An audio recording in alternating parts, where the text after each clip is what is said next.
নমস্কার। কাল ঠাকুরের 151তম জন্মতিথি, তাই আজকে একটু ঠাকুর সম্বন্ধে বলবো।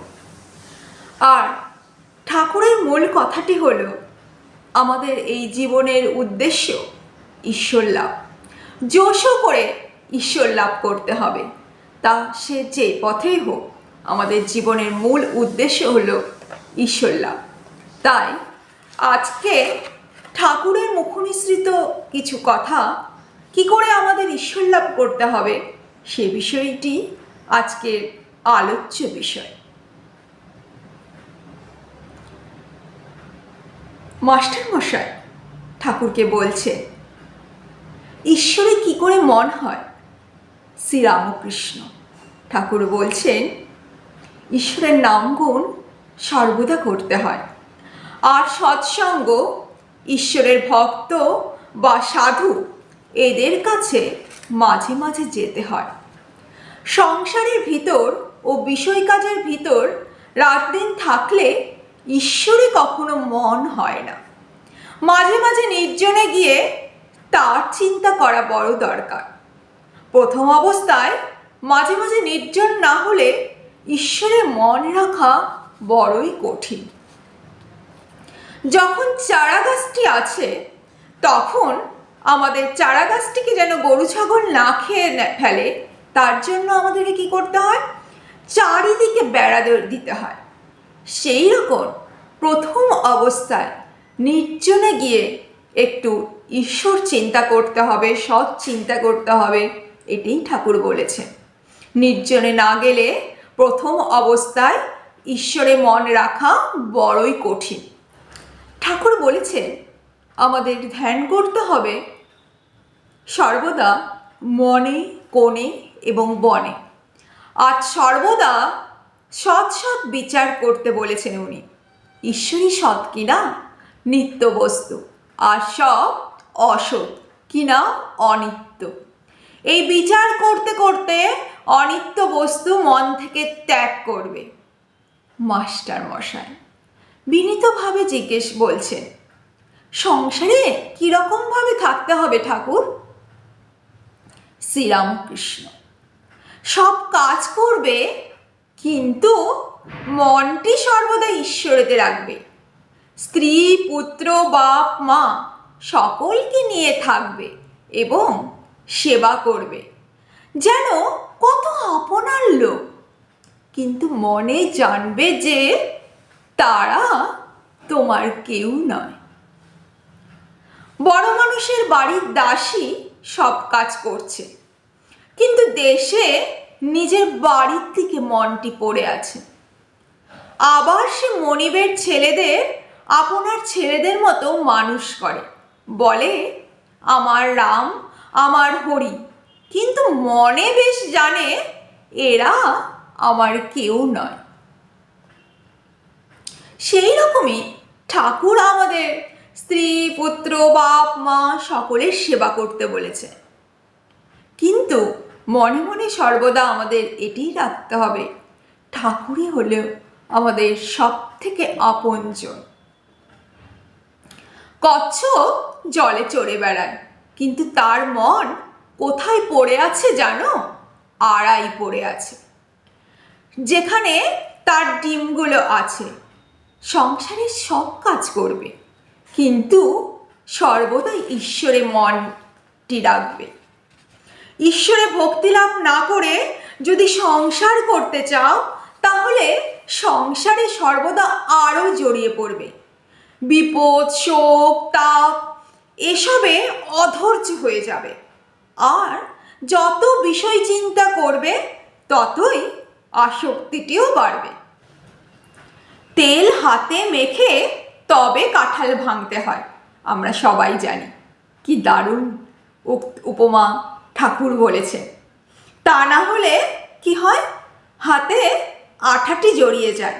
সেই রকম ঈশ্বরে ভক্তিরূপ তেলটি মেখে তবে সংসারের কাজে হাত দিতে হয়।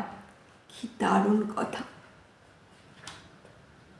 কিন্তু এই ভক্তি লাভ করতে হলে নির্জনে যাওয়া চাই। মাখন তুলতে গেলে নির্জনে দই পাততে হয়। দইকে নাড়ানাড়ি করলে দই কিন্তু বসে না। তারপর নির্জনে বসে সব কাজ ফেলে দই মন্থন করতে হয়, তবে মাখন তোলা যায়। সেই রকম ঈশ্বর লাভ করতে গেলে আমাদের নির্জনে তার নাম গুণ কীর্তন করতে হবে। ঠাকুর বলেছেন, আবার দেখো এই মনটিতে যদি নির্জনে গিয়ে ঈশ্বর চিন্তা করো তাহলে জ্ঞান, বৈরাগ্য এবং ভক্তি লাভ হবে। কিন্তু মনটিকে যদি সংসারে ফেলে রাখো, এই মনটি তাহলে নিচের দিকে অগ্রসর হবে।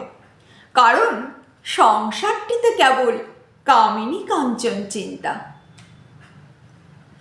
সংসারের জল আর মনটি যেন দুধ। যদি জল ফেলে রাখো তাহলে দুধে জলে মিশে এক হয়ে যায়। খাঁটি দুধ খুঁজে পাওয়া যায় না। দুধকে দই পেতে মাখন তুলে যদি জলে রাখা যায় তাহলে ভাসে। তাই নির্জনে সাধন দ্বারা আগে জ্ঞান ভক্তিরূপ মাখন লাভ করবে। সেই মাখন সংসার জলে ফেলে রাখলেও মিশবে না, শুধু ভেসেই থাকবে। সঙ্গে সঙ্গে বিচার করা খুব দরকার। ঠাকুর বলেছে, কামিনী কাঞ্চন তো এগুলো জাস্ট অনিত্য, ঈশ্বরই একমাত্র বস্তু। টাকায় কি হয়? ভাত হয়, ডাল হয়, কাপড় হয়, থাকবার জায়গা হয়, এই পর্যন্ত। ভগবান লাভটা কিন্তু টাকাই হয় না। তাই টাকা জীবনের উদ্দেশ্য হতে পারে না, এর নামই বিচার, বুঝেছ? আর আমরা সর্বদা টাকার পিছনে ছুটছি, আমরা ঈশ্বর লাভের পিছনে ছুটছি না। মাস্টার, আগে হ্যাঁ, প্রবোধচন্দ্রময় নাটক আমি সম্প্রতি পড়েছি, তাতে আছে বস্তু বিচার। শ্রীরামকৃষ্ণ, হ্যাঁ, বস্তু বিচার। এই দেখো, টাকাতেই বা কি আছে, আর সুন্দর দেহেই বা কি আছে? বিচার করো, সুন্দরীর দেহতেও কেবল হাড়, মাংস, চর্বি, মল, মূত্র এইসব আছে। এইসব বস্তুতে মানুষ ঈশ্বর ছেড়ে কেবল মন দেয়। কেন ঈশ্বরকে ভুলে যায় ভাবতে পারো তোমরা? ঠাকুর বলেছে। মাস্টারমশাই আবার বলছে, ঈশ্বরকে কি দর্শন করা যায়? শ্রীরামকৃষ্ণ, হ্যাঁ, অবশ্যই করা যায়। মাঝে মাঝে নির্জনে বাস, তার নাম গুণ, বস্তু বিচার এইসব অবলম্বন করতে হয়।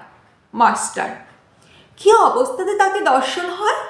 মাক ছেলের জন্য লোকে এক ঘটি কাঁদে, টাকার জন্য লোকে কেঁদে ভাসিয়ে দেয়, কিন্তু ঈশ্বরের জন্য কজন কেঁদেছে? ডাকার মতো ডাকতে হয়, বুঝলে? ব্যাকুলতা এলে অরুণ উদয় হয়, তারপর সূর্য দেখা দেবে। ব্যাকুলতার পরেই আমাদের সেই ঈশ্বর দর্শনটি হয়। ঠাকুর বলেছেন, তিন টান একত্র হলে তবেই তিনি দেখা দেন। তিন টানটি কি জানো? বিষয়ের উপর, মায়ের সন্তানের উপর, আর সতীর পতির উপর টান। এই তিন টান যদি কারো একসঙ্গে হয়, সেই টানের জোরে ঈশ্বরকে লাভ করতে পারে। কথাটা এই, ঈশ্বরকে ভালোবাসতে হবে। মা যেমন ছেলেকে ভালোবাসে, সতী যেমন পতিকে ভালোবাসে, বিষয়ী যেমন বিষয়ী ভালোবাসে, এই তিনজনের ভালোবাসা, এই তিন টান একত্র করলে যতখানি হয়, ততখানি যদি আমরা ঈশ্বরকে দিতে পারি, ঠাকুর বলেছেন, তবেই তার দর্শন হয়। ব্যাকুল হয়ে তাকে ডাকা যায়। বিড়ালের ছানা কেবল মিউ মিউ করে মাকে ডাকতে জানে। মা তাকে যেখানেই রাখে সেখানেই থাকে, কখনো হেসেলে, কখনো বা মাটির উপর, কখনো বা বিছানার উপর রেখে দেয়। তার কষ্ট হলে সে কেবল মিউ মিউ করে ডাকে, আর কিছু জানে না। মা যেখানেই থাকুক এই মিউ মিউ শব্দ শুনে বিড়াল ছানাটির কাছে চলে আসে। এইভাবে সর্বদা আমাদের ঈশ্বরকে ব্যাকুল হয়ে ডাকতে হবে, তবেই ঈশ্বর যেখানেই থাকুক ঈশ্বর অ্যাকচুয়ালি সর্বদাই আমাদের সঙ্গে আছে। কিন্তু ব্যাকুল হয়ে ডাকলে ঠাকুর বলেছেন আমরা তার দর্শন পাবই। আর যেহেতু কাল ঠাকুরের জন্মতিথি, তাই চলুন সবাই আমরা ঠাকুরকে কাল ব্যাকুল হয়ে ডাকি, যাতে আমাদের মধ্যে সৎ চিন্তা সৎ ভাবনা আসে। এই কারণ স্বামীজি বলেছেন আমাদের সর্বদা শিবজ্ঞানে জীবসেবা করতে হবে। তাই আমরা যাতে পৃথিবীর মঙ্গল করতে পারি, আমরা যাতে ঠাকুরের প্রতি সর্বদা মনটি রাখতে পারি, ঠাকুরের দিকে মনটি রেখে সমস্ত কাজ করতে পারি, এটি কালকের দিনের সবার প্রার্থনা হয়ে উঠুক। জয় ঠাকুর, জয় মা, জয় স্বামীজি।